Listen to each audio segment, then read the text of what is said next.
Tonight on Primetime Politics, a turning point with Beijing. This meeting today is long overdue. It has been 8 years.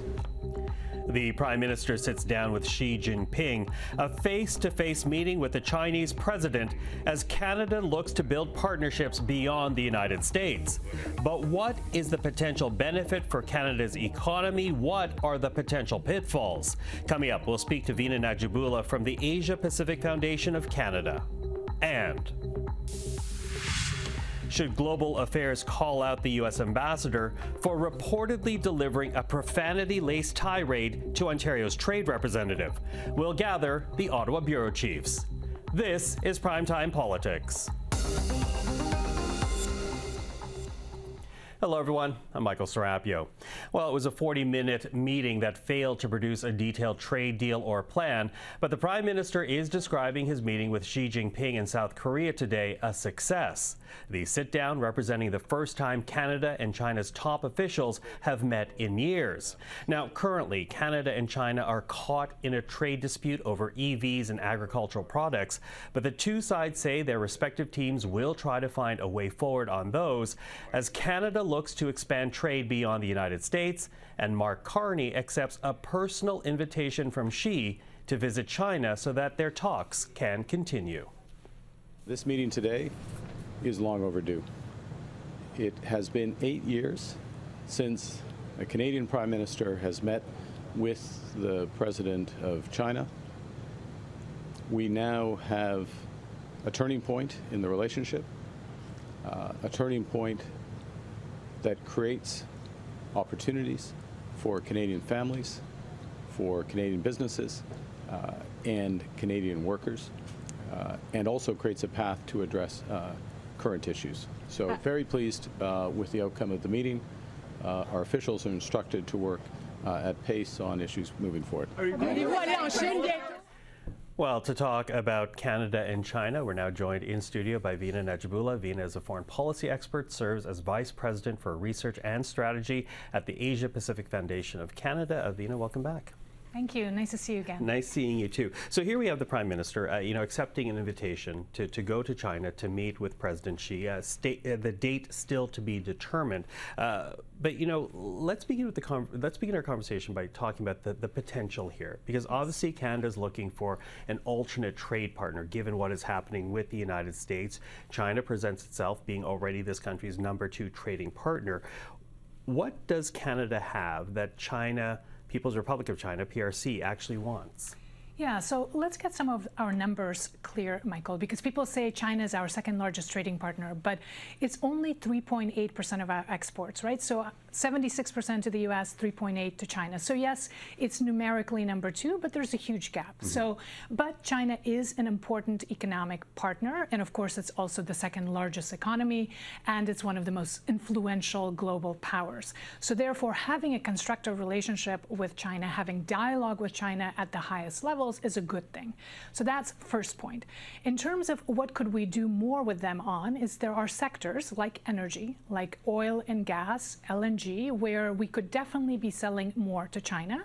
And now that we have TMX and we have infrastructure out west in BC, where I'm from, we can do more of that. But then there are sectors like canola where we're already too dependent on China, right? We're selling 67% of our canola seed to China. That kind of single market dependence, we have learned, is a vulnerability and a risk. It's a problem when it's with the U.S. and it's a problem with China. Yeah, well, let me pick up on that point, because you're right. A lot of people focus on the benefit, because right now Canadians are trying to find an alternative market to the United States because we're not in control of what's happening in Washington, D.C. and Donald Trump.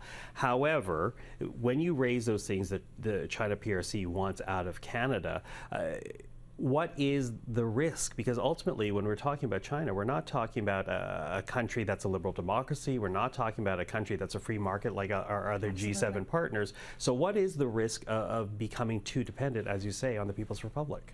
Yes, so we need to make sure that we can trade with them in areas where we have room to grow. So I mentioned energy, there could be other things. But then in areas where we're already dependent, we have to diversify. So with China, the strategy is deep deepen where we can and diversify where we have to. So continue to de-risk, right? And China offers opportunities not just in our exports, but also the things that we buy from China. I mean, we're buying a lot from China. So in fact, we have a trade deficit with China. And of course, China would like to sell us a lot more as well. So we have to watch on what kinds of things we want from them and what would that do for our domestic markets. EVs is one issue. China would love to sell us their EVs. And there are some in this country who say we should be able to buy Chinese good quality EVs. So I think there is the commercial relationship, but then there's also the question of investments. A big thing that Prime Minister Carney was pushing for on his Asia trip was attracting more investment into Canada to be able to build the trade enabling infrastructure, to be building all the things that we need to make our economy more competitive. Now with China, again, we have to be careful because we're dealing with the Chinese Communist Party, and if they were to invest in our critical infrastructure, in ports, in bridges, in cyber, that presents national security risks. And we have in place national security screening mechanisms that for now actually put limits on what we can get from China for things like critical minerals exploration and so forth. So I think as this discussion with China continues, and as we're seeing Prime Minister Carney kind of make this moment of a turning point, so we're changing direction, he wants to see more engagement, then there's lots of questions on exactly what kind of engagement, what do we want from China, and what are the red lines that we still want to keep? What kind of national security screening do we still want to have in place, or what kind of investment from China are we welcoming? I want to pick up on a couple of the points there. You use the terminology red line, and Yes. and also you use the example of EVs. And EVs Yes. is something that China seems very vested in getting more of Yes. into Canada. What is the risk of that? Because it's also been suggested that it may be somewhat of a Trojan horse to allow that Yes. into this country when it comes to industrial policy and security. Absolutely. So you exactly named the right sort of risks there, Michael. There are economic security risks in terms of what would that do to our auto sector in general and nascent EV sector that we're trying to build. So, and what does that do to our conversations with the U.S. in terms of maintaining an integrated North American auto sector? Now, those conversations are difficult, and if in due time Canada decides that we can't have an integrated auto sector with the U.S., then that opens up options for discussions with China. But we need to sequence those conversations correctly. Then, in addition to those economic security concerns or concerns about our overall industrial strategy, then there is the issue of national security and the fact that EVs are basically computers on wheels, right? So, and there's going to be issues around data and protection. So those potentially could be managed. Now, there are countries that are saying in Europe that they can manage those, but nonetheless, it's a conversation and a process. It's not just to say, oh, China is pressuring us on canola, so let's remove the EV tariffs to be able to get export market back for our canola product, which is important. So my point is that with China, we can't be looking at these quote-unquote irritants, which is how the statement, the readout from Prime Minister Carney's meeting noted. We can't be looking at these irritants in isolation. We have to look at the broader picture of the kind of relationship we want with China and how are we going to make sure that we have some leverage to be able to maintain our red lines and protect ourselves. Yeah, do we know the kind of relationship we want with China? Because oftentimes I feel like the cart is before the horse on this one.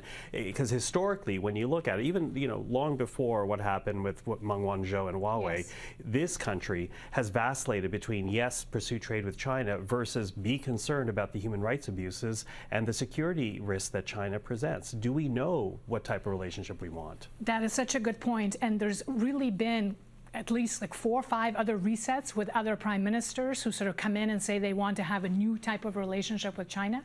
And you're right, there's generally this kind of dichotomy of do we do business and trade with China or do we focus on human rights and other concerns? And I think we're now living in a world in which we can't just look at this kind of through a black and white, right? The question is not do we engage with China? The question is how do we engage with China? What are the areas in which we should be pushing for cooperation? And what are the areas which are no-go, right? And then even a more difficult point becomes how do we actually ensure that that's what actually happens, right? Like we can say that's what we want, but then China gets a vote and China has a lot more leverage. So once we come to the table, how do we actually protect our red lines with them? Because China links issues. So they don't want to just talk about trade. They also want us to have the right kind of attitude on issues that they care about. And by that, I mean Taiwan, for instance, or the issues of South China Sea, or generally human rights treatment. So China wants compliance in exchange for good relations. We in Canada have resisted that until now. The question is, can we continue to resist given that the context has changed? I think the bottom line, Michael, is that nothing about China's Communist Party's behavior over the last 7 months has changed. What has changed is the context in which we are now finding ourselves as Canadians, and we're trying to navigate that better. So the behavior hasn't changed. China still represents a lot of challenges, but we now need to be more pragmatic and find opportunities even in difficult relationships. But it's a really difficult balancing act. Difficult balancing act. We'll watch to see how the Prime Minister proceeds on this one. Vina, really appreciate the insight. Thank you for this. Thank you. So Canada is once again engaging with China, in part because trade with the United States has been seriously challenged. Evidence just a week ago when Donald Trump broke off talks with Canada over this anti-tariff ad that was sponsored by the Ontario government. Now, at the time, Trump said he would not speak to Mark Carney for, quote, a long time because of the ad. But today, Donald Trump changed his tune, claiming Carney apologized for the TV spot. Take a listen to what Donald Trump had to say while on Air Force One. I have a very good relationship. I like him a lot. But you know what they did was wrong. He was very nice. He apologized for what they did with the commercial. Because it was a false commercial. You know, it was the exact opposite. Ronald Reagan loved tariffs. And they tried to make it look the other way. And he did apologize, and I appreciated it.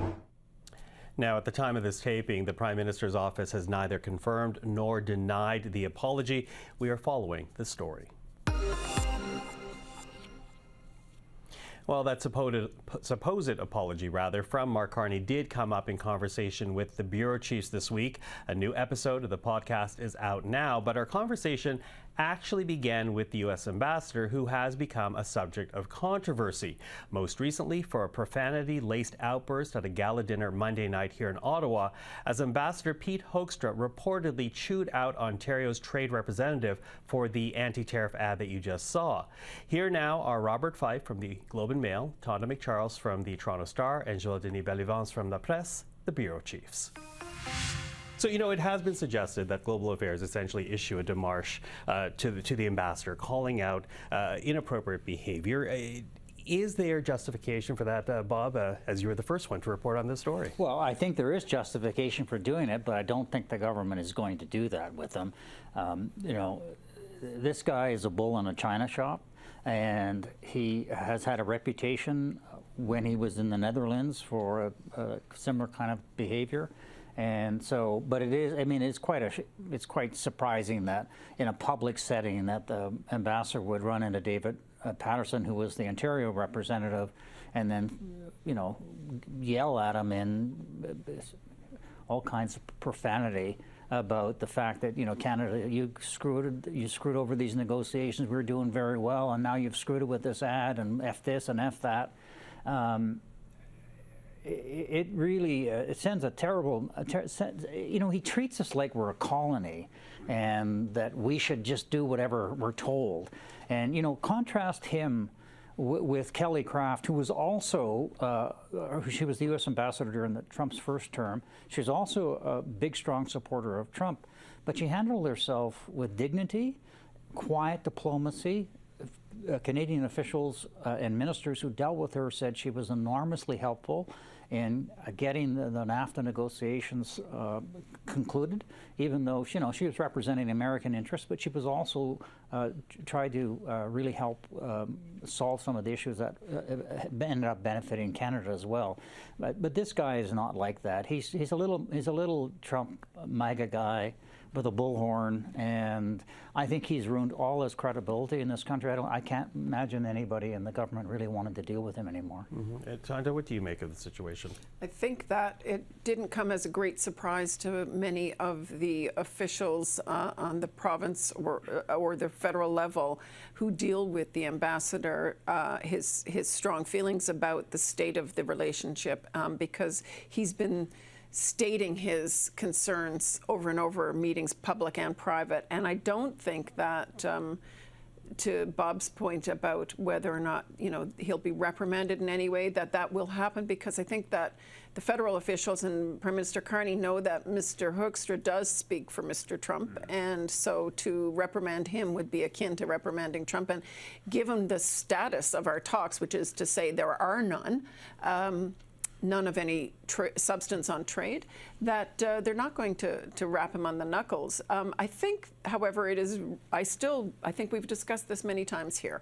I think that he is conveying what he hears from the president. He does talk to the president. To what extent the Canadians think he has the president's ear, that's debatable. But I think that he does talk to the president, and he talked to him after Trump killed talks and before Carney and Trump met in APEC, and he was conveying the exact message he was hearing from the president. He's on broadcast. He is not on receive, the ambassador. He's not receiving necessarily Canada's concerns, but he's telling us loud and clear what Trump thinks. And Trump, today's Friday, Trump said again today that he is not resuming talks. And he said, even though I like Carney, he apologized to me over this ad, but he seemed to suggest that the Prime Minister has apologized that the ad is a false commercial. And I find that hard to believe, and the Prime Minister's office hasn't clarified it yet. But look, they know Hoekstra is voicing what Trump has voiced. Mm-hmm. And I guess the fear of many is that, in being as frank as he has been, and I think that's a nice way to describe it, that Hoekstra is essentially betraying the disdain, the minimization that exists within the U.S. administration vis-a-vis Canada. Absolutely. At least the Trump entourage and the president himself regarding Canada.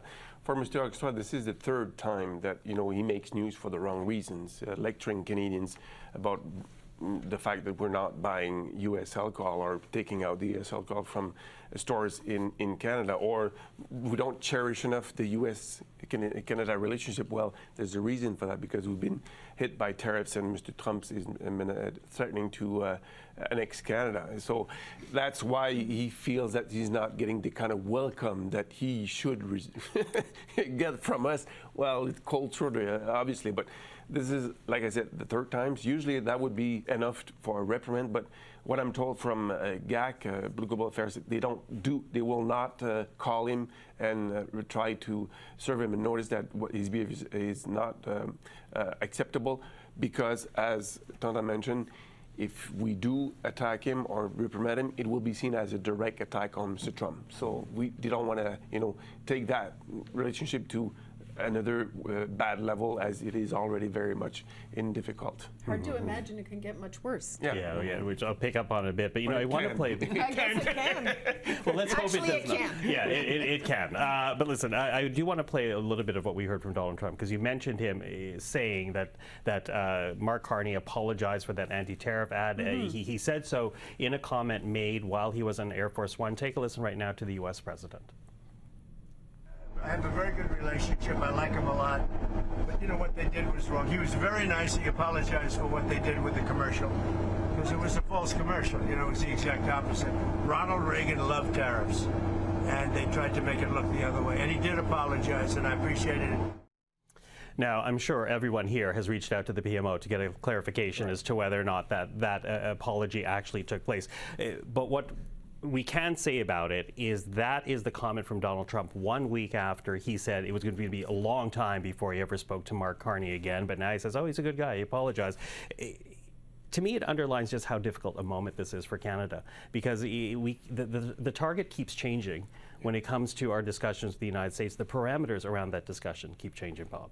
Well, look, I mean, the problem you have is you have a mercurial president. You don't know what he's going to do next. They were making good progress in the talks with the Americans and were exchanging paper, and I was told that if talks had continued, there was a chance that when they met in APEC, if they had met in APEC, that they could have signed off on some of these issues. But that's not happening now, and we don't know when the talks will resume. They could resume tomorrow if he changes his mind. That's the problem you have with this guy. The Prime Minister, I think, is handling himself very well in dealing with the toddler-in-chief. He's saying, you know, well, when they're ready to talk, we'll resume talking with them. In the meanwhile, the clock is ticking down to a very important U.S. Supreme Court decision, which may invalidate the tariffs that the president has put in because they don't have congressional authority. I'd be surprised if the court ruled in Trump's favor, but when it comes to the United States these days, and it's anybody's guess. Are you going to copyright Toddler-in-Chief? Just want to know. That's the first time I heard that. Tonda, comment on that, because you talk about how bad the relationship has gotten, and it is very hard to follow this conversation because last Friday it's like it's all over, it's not going to happen, but then again 7 days later he's a good guy, so it's hard to follow the bouncing ball on this one. I mean, if the question is, are talks going to resume? At some point, perhaps they will. There are many people who are arguing that time is on Canada's side because inflation is ticking up in the U.S. and the price increases as a result of tariffs are starting to flow through the U.S. economy, and that pain can no longer be eaten by the companies, for example, the steel, aluminum, and car companies. So perhaps time is on our side. I think that the affected sectors, especially sawmills in BC and Quebec and New Brunswick, especially the auto workers who are laid off right now, don't feel time's on their side very much. But there is certainly an argument to be made that even if Trump isn't ready to resume talks and has put Canada to the back of the lineup, that perhaps Canada only gains because then they have more leverage in whenever those discussions resume. Can I say that I'm very skeptical that Mark Carney actually apologized for the ad to the president? That's his version of events, and you know, Mr. Trump's version of events usually does not square with reality. We've seen that many times in the past. So, and why is the Prime Minister's office leaving this version of events out there to hang for 12 hours? I don't understand that.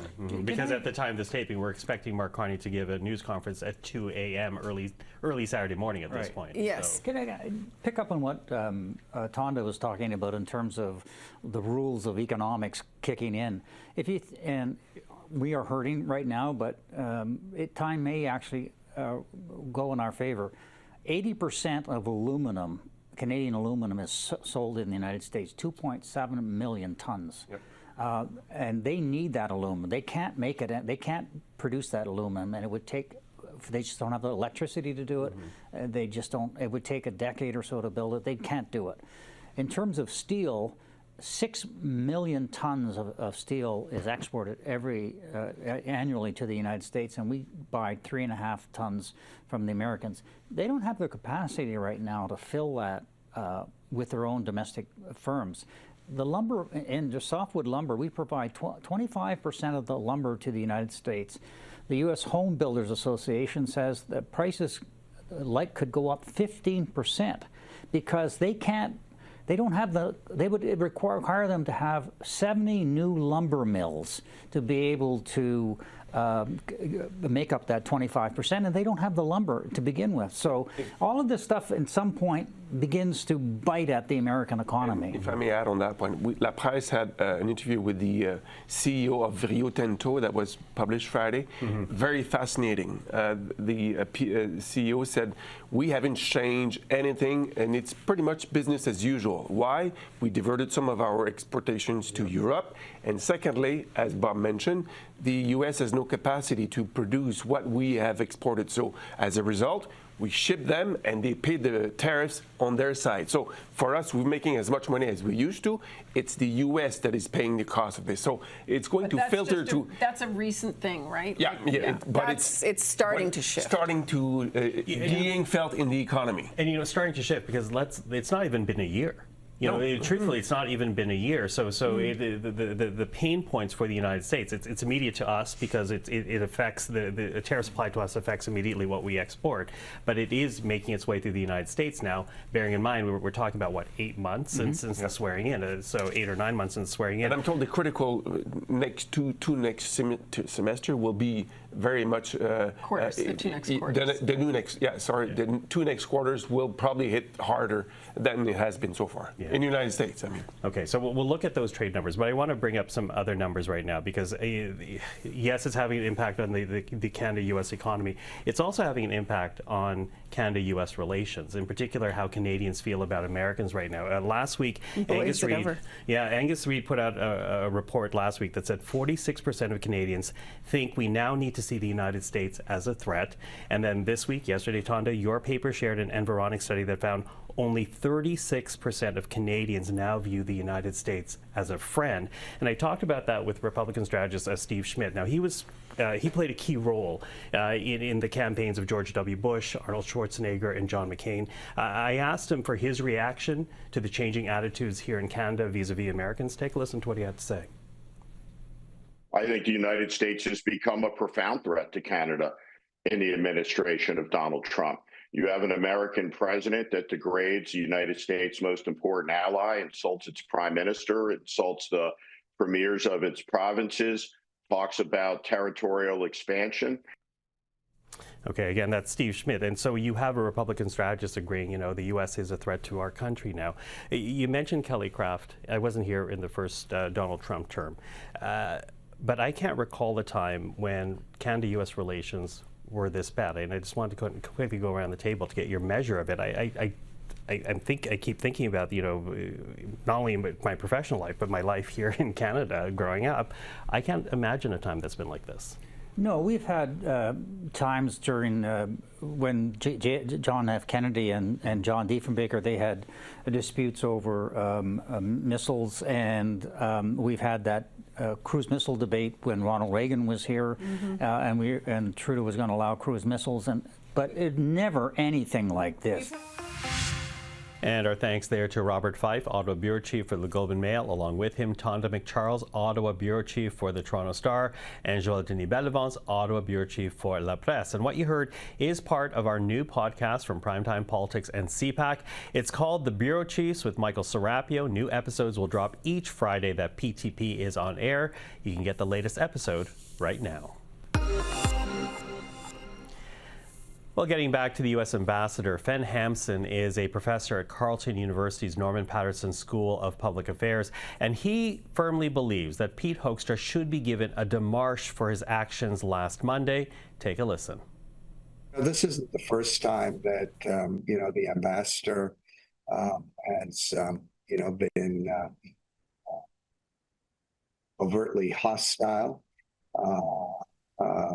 to his audience. He's given other speeches, where he's obviously displayed a thin skin, which is surprising because he is someone who served in the American Congress. You would think he would have thin skin here. And if it's all an act just to,